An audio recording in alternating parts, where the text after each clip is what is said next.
Well, I'm sure some of you had heard that there was a talk today about beads or charity, and you thought, what has this got to do with TED? Sounds so boring. Well, I'm really honored to be here today to share a story that I am so excited and so proud to be part of. It's a story that starts with a small bead, but it ends up impacting a continent. It's a story about the power of connectivity and how creativity can find elegant solutions to lessen the divide between the haves and the have-nots. It's a story that is very practical, but it has abstract implications. It's a story that addresses the needs of donors. There is so much donor fatigue, and the needs of NGOs that are constantly begging for survival. And it finds a solution for both of them that benefits them all. In essence, it's a story about sustainability, about leadership, and about bringing people together. Inspired by the yellow Live Strong, Armstrong, Live Strong yellow band that we're also familiar with, which showed us that humanity has a deep need to be connected. I thought, how amazing would it have been if that connector was handmade? Can you imagine how many people's lives would have been impacted by it? And then I thought, can you imagine if we can create a handmade something with a connector to brands, to events, to causes, and to each other? And just what if it could be used as far more than just a tool for job creation? So I want to take you on a journey through the life of one of our beaded bracelets, the United Against Malaria bracelet. It's a combination of a repetition of 8 colors closed with a United Against Malaria closing. It's not made in a factory. These bracelets are made in the townships, in informal settlements, where they uplift and upskill and give dignity and hope. And they create opportunities every part of the way. It's like this long string of beads that starts off putting food on the table for pensioners and their orphaned grandchildren and ends up impacting a continent. So we start the process by sending packs of measured beads and elastic gut into the senior clubs in the townships. And these frail old pensioners, many of them who are octogenarians, put the beads onto the elastic. They've really taught me that one can be productive at any age. And they've also shown me what the word Ubuntu really means. We always use this word Ubuntu. But however little they earn is never for themselves. They take it home, and it's for their neighbors, for their friends, for their family.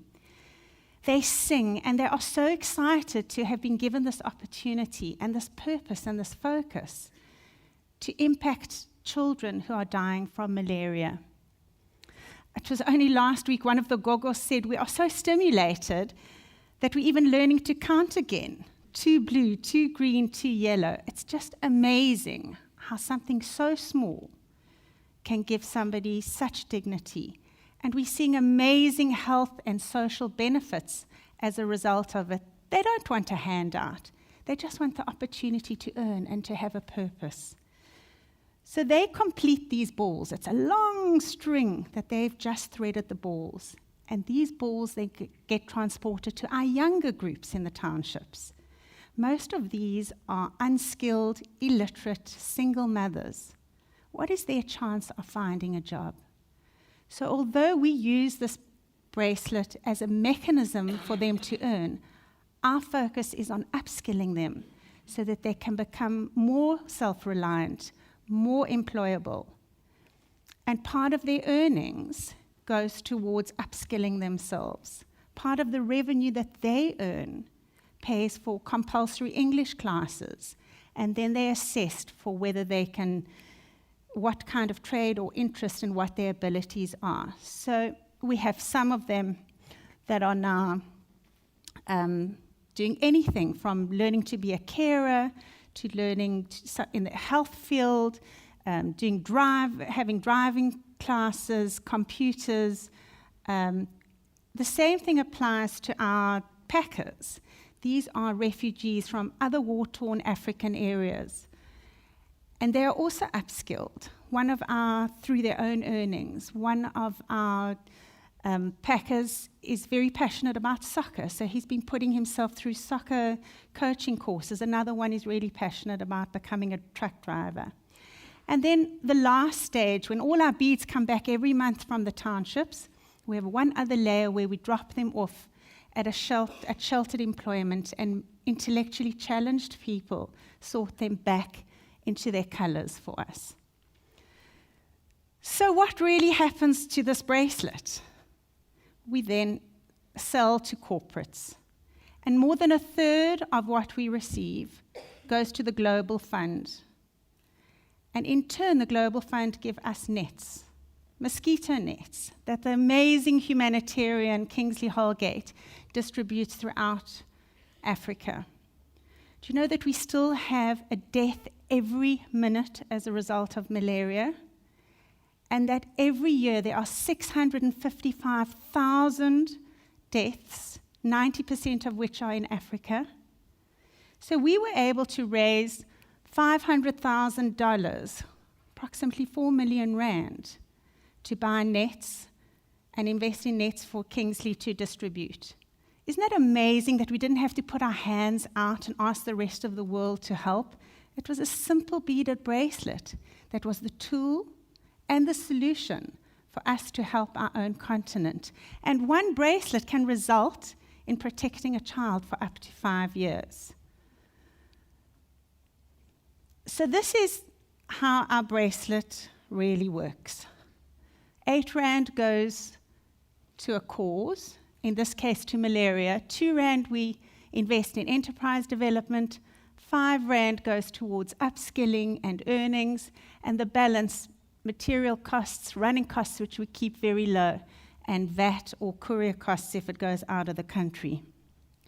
So whether it's the red bracelet that is about awareness and creating, earning funds for the beginning of the end of AIDS, or whether it's Bono's white one bracelet, which is much more focused on poverty and famine, or whether it's the new Rotary Life Straw bracelet, which is now raising funds for life straws that get distributed throughout Africa to areas where people previously did not have access to safe drinking water, a basic human right, or whether it's the Amy Beale bracelet that is funding after-school programs in the townships. Just to name a few, each and every bracelet results in funds being raised for a cause, awareness being created of that cause, and of equal significance is what we are able to achieve in the upliftment of all the makers.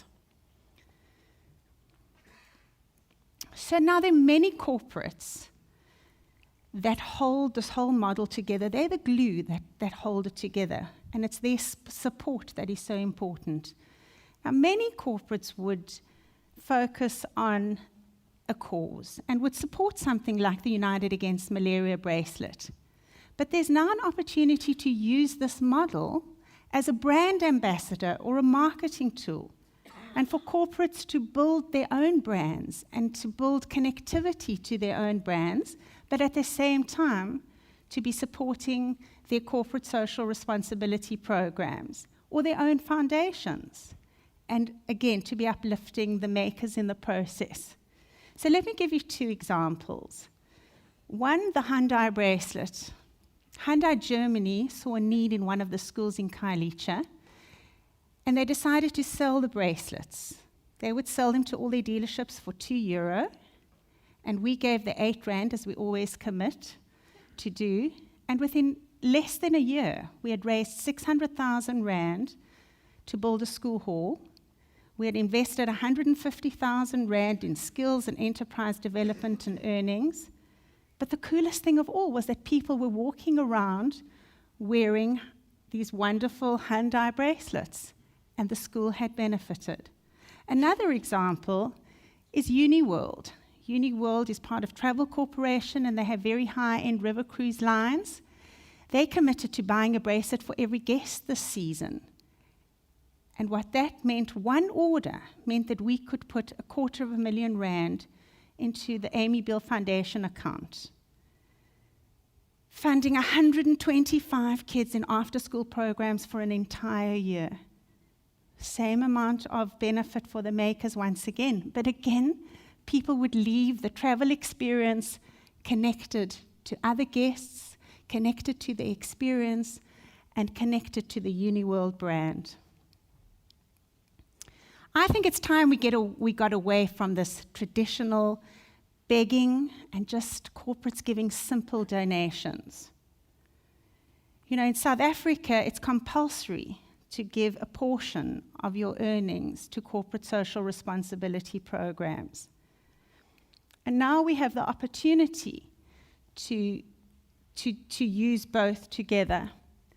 I think that when we've got sustainability, job creation, enterprise development, skills development, and you can put it all together, and we can also earn for other non-profits, other social enterprises, and we can build brands, then it's real, we'll see real global upliftment.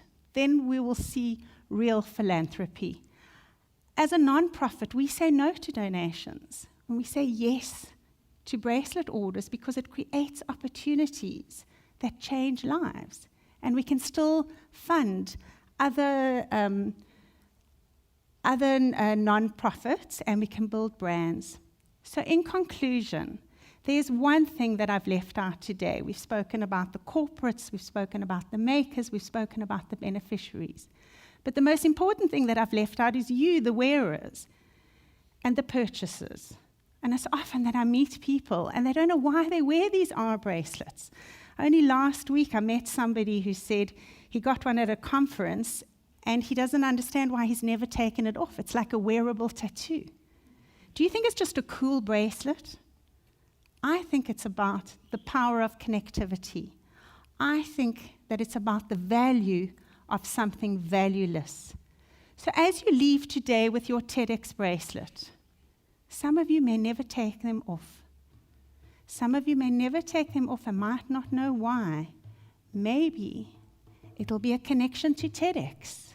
Maybe it'll be a connection to an inspiring message that you heard. Maybe it's going to be a connection to each other.